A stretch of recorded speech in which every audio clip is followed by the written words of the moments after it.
आपको राजस्थानी पापड़ की चूरी बनाना बताती हूँ कैसे बनाई जाती है। ये खाने में बहुत ही ज़्यादा टेस्टी लगती है, बहुत जल्दी भी बनके तैयार हो जाती है। तो चलिए बनाना शुरू करते हैं। पापड़ की चूरी बनाने के लिए ये हमने 6 से 7 उड़द की दाल और मूंग की दाल के मिक्स पापड़ लिए। आप चाहे तो सिर्फ मूंग की दाल या उड़द की दाल के पापड़ का भी इस्तेमाल कर सकते हैं। तो सबसे पहले हम पापड़ों को भून लेते हैं। हम इन पापड़ों को गैस पे भूनेंगे। गैस को ऑन कर देते हैं और मीडियम फ्लेम पे पापड़ों को इस तरीके से भून लेते हैं। आप चाहे तो पापड़ों को डीप फ्राई भी कर सकते हैं।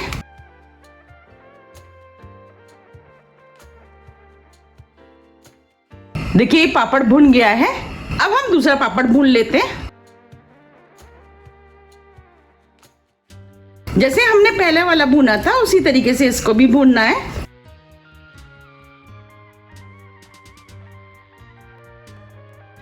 देखिए ये भी पापड़ भुन गया है। इस तरीके से हम सभी पापड़ों को भून के तैयार कर लेंगे।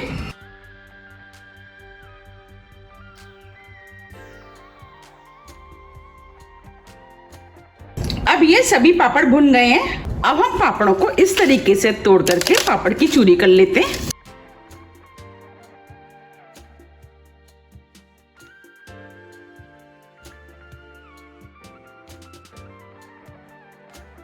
देखिए इस तरीके से तोड़कर हमें पापड़ों की चूरी करनी है।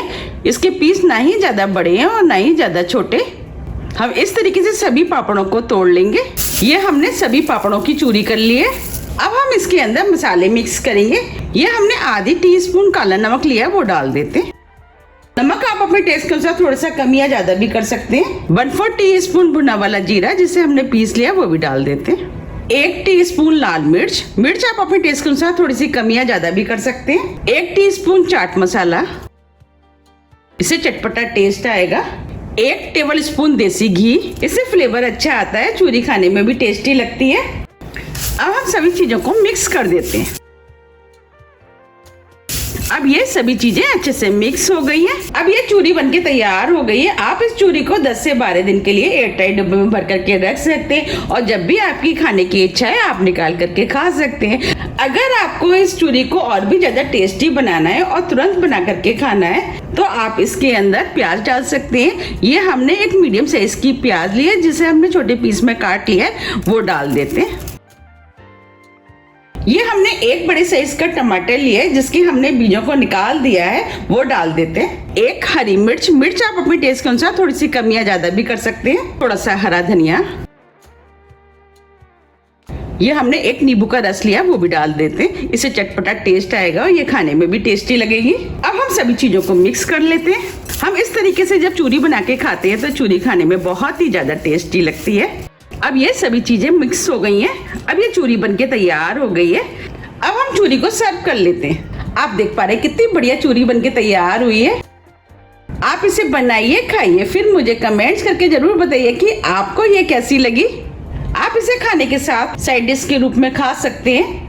ये खाने में बहुत ही ज़्यादा टेस्टी लगती है। अगर आपको मेरी रेसिपी पसंद आ रही है तो रेसिपी को लाइक कर दीजिएगा और अभी तक आपने मेरे चैनल को सब्सक्राइब नहीं किया है तो आप चैनल को भी सब्सक्राइब कर दीजिएगा और बेल आइकन को भी प्रेस कर दीजिएगा जिससे कि मैं जब भी नई वीडियो अपलोड करूँ उसका नोटिफिकेशन आपको सबसे पहले आए। अब ये चूरी और भी ज़्यादा देखने में सुंदर लगे तो अब हम इसके ऊपर महीन वाली सेब डाल देते हैं।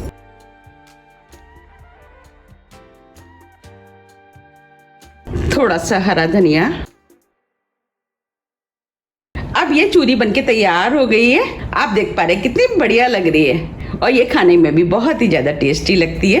अगर आपको मेरी रेसिपी थोड़ी भी पसंद आती है तो रेसिपी को लाइक कीजिए, चैनल को सब्सक्राइब कीजिए और ज्यादा से ज्यादा शेयर कीजिए। अब हम फिर मिलते हैं इसी तरह की टेस्टी रेसिपी के साथ। जब तक के लिए नमस्कार।